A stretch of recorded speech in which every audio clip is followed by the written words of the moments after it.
Separuh pekerja di Pelabuhan Eilat Israel berisiko kehilangan pekerjaan setelah pelabuhan tersebut mengalami pukulan finansial yang besar. Eilat yang terletak di ujung utara Laut Merah merupakan salah satu pelabuhan yang terdampak operasi Houthi Yaman. Manajemen pelabuhan telah mengumumkan rencana untuk memecat setengah dari 120 karyawannya. CEO Pelabuhan Eilat, Gideon Goldberg, mengatakan langkah ini merupakan pilihan terakhir setelah berbulan-bulan mengalami kerugian dan tidak adanya aktivitas. Hingga saat ini, kapal-kapal dagang masih belum berlabuh di Eilat karena takut diserang Houthi.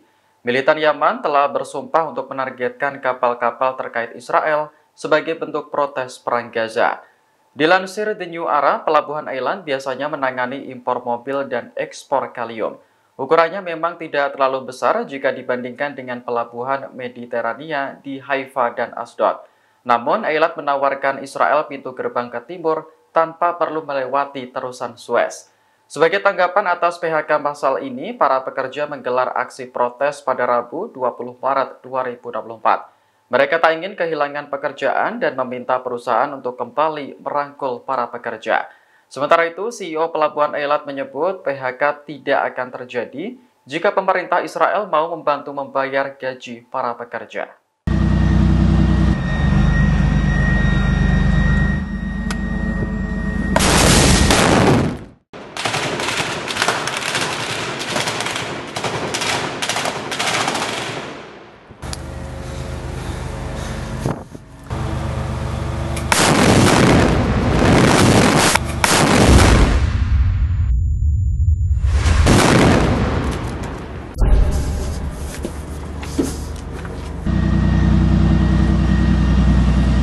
الثلث الأخير يا أبي يحيى.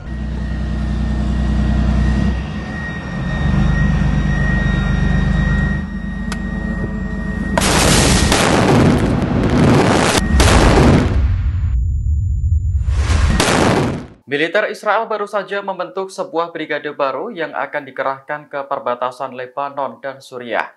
Menanggapi hal ini, militan Hizbullah mengaku tidak takut dan siap melawan segala ancaman Israel. Dilansir The New Era pada Kamis 21 Maret 2024, unit militer yang baru saja dibentuk Israel bernama Brigade Heharim atau biasa dikenal dengan Brigade Gunung. Brigade ini berada di bawah Divisi 210 Israel dan akan menggantikan Brigade 810. Komandan Divisi 210, Brigadir Jenderal Zion Ratson mengatakan, Brigade Gunung akan memungkinkan militer mempersiapkan banyak tindakan pertahanan dan ofensif di Lebanon dan Suriah secara bersamaan. Nantinya pasukan dari brigade tersebut akan ditempatkan di peternakan Shiba dan Jabal al-Sheikh yang diduduki. Sementara itu, Hizbullah menuduh Israel sebagai penyebab utama ketegangan regional saat ini. Militan tersebut bersumpah akan melawan segala bentuk ancaman Israel, termasuk Brigade Gunung yang baru saja dibentuk.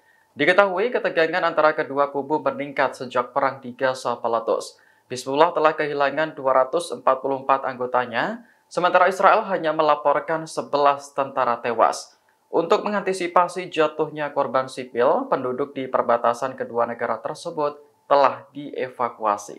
Wilayah Israel kembali menjadi target serangan oleh perlawanan Islam di Irak. Pada Kamis 21 Maret dini hari, militan tersebut menyerang stasiun pembangkit listrik Tel Aviv. Dalam sebuah pernyataan, perlawanan Irak menegaskan komitmennya untuk terus menyerang benteng musuh. Tindakan ini merupakan respons atas kekejaman Israel di tanah Palestina. Terkait serangan di stasiun pembangkit listrik Tel Aviv, perlawanan Irak tidak menjelaskan dampaknya. Namun, upaya tersebut dikatakan sebagai operasi tahap kedua melawan Israel. Tahap kedua ini mencakup blokade terhadap navigasi maritim Israel di Mediterania serta penghentian layanan pelabuhan. Dalam beberapa minggu terakhir, perlawanan Irak juga mengintensifkan operasinya terhadap sasaran-sasaran Israel di wilayah pendudukan Palestina. Misalnya dengan menyerang Bandara Ben Gurion menggunakan pesawat tak berawak sebanyak 2 kali.